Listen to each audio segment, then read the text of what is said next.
Good afternoon, everybody. How is all my wonderful subscribers and viewers out there doing today? I hope everybody is having a wonderful day. It's Nikki D, and welcome back to the Nikki D channel. Today, we're going to be doing the 2025 WWE Raw Recap Episode 9, which was live from New York, Madison Square Garden, as we was reminded many times throughout the evening. Yes, I took a week off last week. We'll be taking one more week off in the year. We'll have 50 episodes in 2025.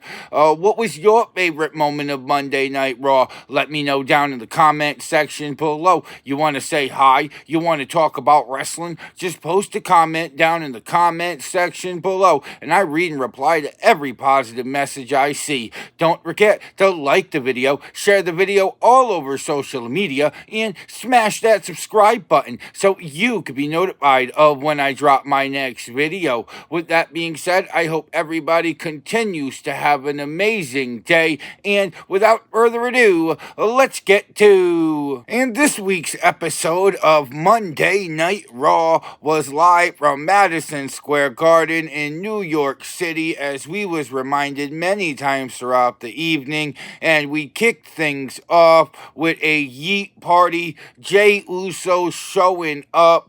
He didn't have anything to say, but we had a heck of a Yeet Party. Then Grayson Waller arrived as we was kicking up Monday Night Raw with Jey Uso going one-on-one with Grayson Waller after what happened last week. And Grayson Waller was in control of this match early. Jey Uso tried to get a little bouncy, but Grayson Waller shut that down with a nice shoulder tackle, which really grounded Uso for a good minute or two before Uso started to land a Pele kick and start to get back in control of the match. Then Uso quickly got Grayson Waller in the ring. Grayson Waller, though, was able to reverse Uso once they got back in the ring, as Grayson Waller took control. Then when Grayson Waller took control, he wasn't playing around either. He threw Jey Uso right into the post, but Jey Uso popped out of that, took control back of the match, before throwing Grayson Waller out of the ring. Once he threw him out of the ring, Uso went deep, suicide dive. Theory then got involved, and Grayson Waller was able to take back control thanks to the numbers advantage. But we went to the commercial break, and when we returned from the commercial break, Grayson Waller was still in control of this match. He had Jey Uso laid out before he went to the top rope and hit a flying elbow for a 1-2 kick out. And then Grayson Waller started to jab them out a little bit, firing up Jey Uso, getting him to fight back. And maybe firing him up a little too much, because then Jey Uso started bouncing all around the place, ended up hitting a Samoan drop, got Grayson in the corner before he hit the running butt smash as well. And Jey Uso was in control of this match at this point. He hit a super kick, but then he failed on the suicide dive to the outside. Grayson Waller was able to hit a beautiful rolling flatliner for a 1-2 kick out. And then Grayson Waller started just beating down Jey Uso. He was frustrated at this point of the match that he hadn't put Jey Uso away. So Grayson Waller went to the ground and pound, tried to pin him again, 1-2 kick out. And then these two started exchanging blows left and right. Jey Uso hit a beautiful super kick on Grayson Waller. Then he hit a super kick on Austin Theory. Then he came back and hit a spear on Grayson Waller. 1, 2, 3. Jey Uso defeated Grayson Waller. But then after the match, we had a lot of antics. Grayson Waller and Austin Theory did attempt to jump the Usos before Jey Uso was able to spear Austin Theory. But right when we thought Jey Uso had Austin Theory and Grayson Waller running away, Gunther came up from behind, locked in a sleeper on Jey Uso, and Jey Uso went night-night to the hands of the World Heavyweight Champion, which wrapped up that segment. Then we had some vignette packages about how WWE 2K25 is going to be coming out this Friday. Make sure you got your game on pre-order if you're interested in getting on some WWE 2K25. Then we heard from Jey Uso in the Outlaw Academy. Jey Uso was in the back with the Outlaw Academy after everything went down. We saw Logan Paul come to the ring, and Logan Paul just being Logan Paul. He is a good bad guy. I will give him that. He started to go off ripping up Andrew Schultz before he ended up getting him in the ring. He was getting ready to put a suplex on Andrew Schultz before AJ Styles' music hit. And he wasn't coming to the ring to talk. He came running into the ring to fight. These two went to blows. AJ Styles was able to hit his phenomenal forearm on Logan Paul as Logan Paul runs up the ramp, and AJ Styles and Andrew Schultz standing tall in the ring. And then that's when we got to our second match of the evening. The New Day were taking on Dragon Lee and Rey Mysterio of the LWO in a tornado tag team match, and the LWO was in control of this match early. Dragon Lee and Rey Mysterio were just on it. Rey targeted Xavier Woods. Dragon Lee targeted Kofi Kingston. And they both had control. Ended up leading to 10 punches in the corner and a double bulldog by the LWO as both tag teams were out of the ring at that point. They ended up throwing Xavier Woods into a steel post. The LWO tried to get a table. The New Day, though, was able to take control. It takes too long to set up a table, apparently. And the New Day ended up putting the table away to the disdain of the WWE Universe. Then the LWO didn't like that very much, so they ended up getting their bearings and getting back in control of this matchup as Rey was able to hit a nice Rough Rider, and the LWO get the table again, and the New Day take back control again. The New Day ended up throwing Rey into the steel steps and ended up double powerbombing Dragon Lee outside of the ring, and that's where we went to commercial break. When we returned from commercial break, though, the New Day was in control. They threw Rey out the ring as Dragon Lee was fighting off Xavier Woods, and then Rey was able to hit a hurricanrana on Xavier Woods as both men were standing on the top rope. It was absolutely phenomenal. And then Dragon Lee was on the top rope as Kofi Kingston was stuck in that tree of woe in the corner. Was able to hit a nice stomp on Kofi Kingston for a 1-2 kick out. And then Dragon Lee somehow hit a hurricanrana on Xavier Woods. That left Xavier Woods put through a table. Ended up rolling up for a 1-2 kick out. And then we saw Rey Mysterio starting to bounce with a springboard attack for a 1-2 kick out. And then Rey hit a 619 on, I believe it was Kofi Kingston. And then he attempted a splash, but Kofi got the knees up, rolled through, pinfall 1-2, and Dragon Lee came in at the last second to save the match. And Dragon Lee sends Kofi to the outside. They hit a suicide dive before a masked man ended up hitting a hurricanrana on Dragon Lee. And the masked man also hit a delayed German suplex. The masked man said thank you, went through the audience, and the New Day were left there to pick up the scraps. They hit the stomp. 1, 2, 3. The New Day defeated the LWO via pinfall on Monday Night Raw. And then after that, we saw Finn Balor and the Judgment Day backstage. Liv, Raquel, and Dom arrived as well for the Judgment Day. and Finn Balor was talking about how they need to get title opportunities. Then Dom came in and said, "I got you an Intercontinental title opportunity next week against Braun Breaker." Finn Balor gave him a hug, said thank you, and he said, "Yeah, I got you. Go talk to Adam Pearce." And that's how we wrapped up hour one of Monday Night Raw. And this week's episode of Monday Night Raw was live from Madison Square Garden in New York City, as we was reminded many times throughout the evening. And hour two kicked off with the undisputed WWE Champion Cody Rhodes came to the ring. He asked, "Where's John Cena now?" Talking about how Cena's off doing movies. Cody Rhodes went on to say there will never be a 17th championship for John Cena. And he said, "I am the captain of this ship now." So a great promo from Cody Rhodes. I can't wait to see what the next chapter in that storyline is. But we were quickly on to the women's Intercontinental #1 contender match, as Raquel Rodriguez was taking on Bayley, and the winner was getting a women's Intercontinental title match against Lyra Valkyria.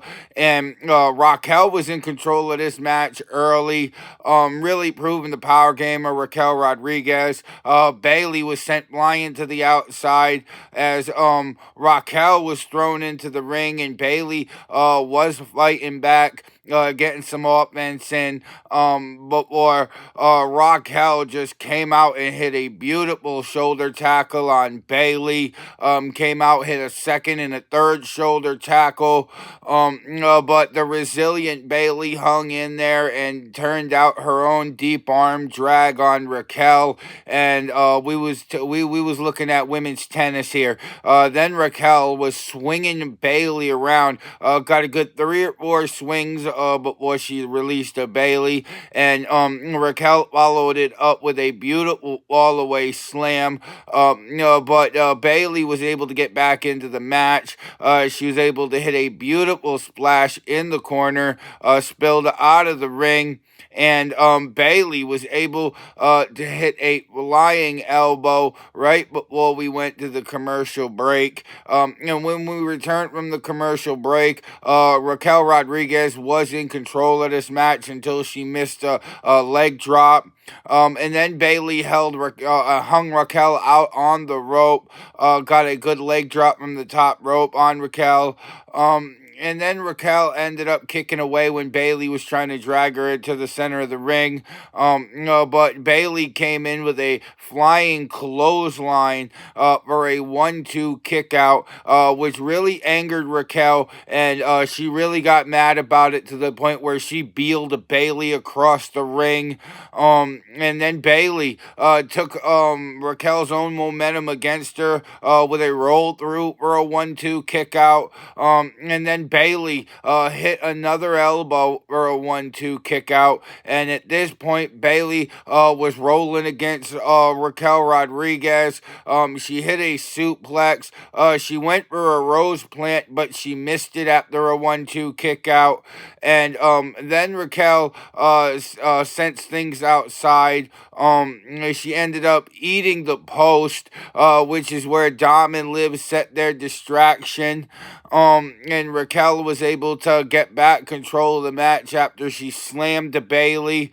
But Bayley was out on the announce table all the way almost to the count of 9 before she finally jolted back to her feet and got back in the match. But even when she got back in the match, she ended up immediately eating a big boot from Raquel, who hit a beautiful Tejada bomb. 1, 2, 3. Raquel Rodriguez defeated Bayley and will face Lyra Valkyria for the Women's Intercontinental Championship.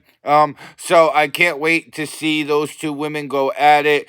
We also had a hilarious promo by Chad Gable in the back. I absolutely loved it, referring to him interfering in the New Day LWO match. Chad Gable said that wasn't me. and he even found the guy that did do it with security. So I absolutely loved the angle. I absolutely loved everything about it. Chad Gable is hilarious to me, and a really funny moment on Monday Night Raw. That's how we wrapped up our number 2 of Monday Night Raw. This week's episode of Monday Night Raw was live from Madison Square Garden in New York City, as we was reminded many times throughout the evening, and we kicked things off with the new Women's World Champion, Io Sky, came to the ring for an interview with Michael Cole, who quickly asked how she was doing before introducing Bianca Belair. And these two were previewing their WrestleMania 41 match. But it didn't take long before Rhea Ripley's music hit. The audience lost their minds in this moment. Rhea Ripley was angry coming to the ring. Talking about why was Bianca Belair even out there last week, and all Bianca could say was, I was seeing who I was facing at WrestleMania 41, and I understand where Rhea Ripley's coming from here, because it did seem like Bianca Belair's interference cost Rhea Ripley the match and her championship. And Rhea Ripley just came out angry. Rhea Ripley and Bianca Belair ended up exchanging some words. No question about that. Rhea Ripley said, "You're gonna handle this like you handled the the Jay Cargill and Naomi situation," and things broke down pretty fast. And both Bianca Belair and Rhea Ripley kept pushing Io Sky's face out of the camera shot every time they came face to face. Io Sky wasn't having any of it. She said, "I'm the women's world champion. Bianca Belair, I slap you. Rhea Ripley, I slap you." And she walked away from this, wondering, could we be previewing a triple threat match at WrestleMania? I hope not. But it looks like we could be going in that direction. But then we went for the main event of the evening, jumped right into it. Seth freaking Rollins going one-on-one against CM Punk inside of a steel cage. And this was a very physical matchup early, I'll say, first and foremost. Seth Rollins came out of the box swinging here. And these two were exchanging control back and forth. Slugfest between these two. Then we saw a slap fest between these two, and then we saw another slugfest as these two were swinging for the fences, landing at least a good 50 to 75 shots on each other. It was incredible. CM Punk then missed a go to sleep and a double kick, but Seth Rollins hit a buckle bomb into the cage as we went to the commercial break. When we came back from the commercial break, Seth Rollins was in control of the match. He ended up throwing CM Punk into the cage, and Seth Rollins was grinding CM Punk's face and body into the cage at that point.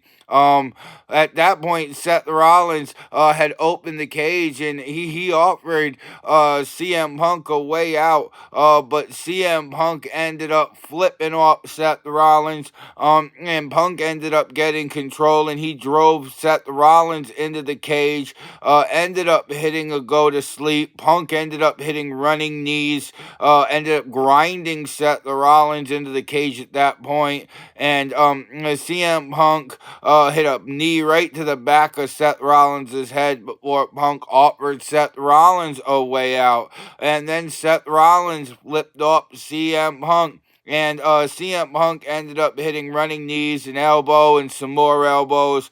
CM Punk even went all the way to the top rope to hit an elbow. And then CM Punk said "F you" before he hit an elbow from the a second elbow from the top rope. But CM Punk wasn't done there, as he went right back up to the top rope to hit a third. Went for the first pinfall of the match for a 1-2 kick out. CM Punk then went to the top of the cage, and Seth Rollins climbed to the top of the cage, and these two were exchanging blows on top of the cage. Seth Rollins ended up hitting a suplex from the top rope to CM Punk, who was on top of the cage, for a 1-2 kick out. And then these two were on their knees just slugging it out, exchanging punches left and right. Seth Rollins was able to escape a go to sleep, and right after that, CM Punk was able to escape a pedigree before hitting a go to sleep for a 1-2 kick out. And then Punk put his hands by his face, said time to go to sleep. But Seth Rollins ended up reversing CM Punk's go to sleep with an STF. But CM Punk was in this move just a couple of days ago, so he's definitely gonna learn how to get out of it. Got out of it, reversed it into an anaconda vice. But was Seth Rollins ended up raking CM Punk to the eyes.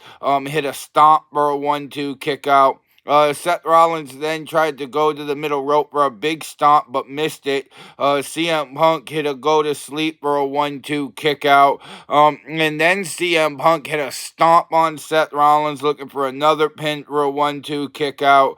And then CM Punk attempted to go to sleep, but Seth Rollins was able to reverse it into his own go to sleep. Then Seth Rollins hit the stomp for a 1-2 kick out. And then Seth Rollins went to the top rope, hit a super stomp, before getting ripped out of the cage by Roman Reigns. So Seth Rollins did win this match by escaping the cage thanks to Roman Reigns. But then Roman Reigns continued to destroy Seth Rollins outside of the ring, including Roman Reigns hitting a stomp on Seth Rollins outside of the ring. And then when Roman Reigns had Seth Rollins laid out, he looked into the ring and he saw Paul Heyman and CM Punk huddled together, and he looked quite offended. I will say that much. He ended up climbing back into the ring and attacking CM Punk, finishing him up with a spear to boot. As Roman Reigns stood tall in the cage to close out Monday Night Raw. And that was the 2025 WWE Raw Recap Episode 9. What was your favorite moment of Monday Night Raw? Did you like to see Jey Uso yeeting? How you feeling about the Tribal Chief being back? Let me know all that and more down in the comment section below. Don't forget to just post a video down in the comment section below, because I read and reply to every positive message I see. Don't forget to like the video, share the video all over social media, and you made it all the way to the end of this video, go smash that subscribe button so you can be notified of when I drop my next video. And if you want to see some more of me, Nicky D, then go check out another one of my videos, because I got hours of content that'll keep you entertained well into the evening. With that being said, I hope everybody has a wonderful evening. I'm Nicky D, this is the Nicky D channel, and I will see all of y'all beautiful people next time. Bye, y'all!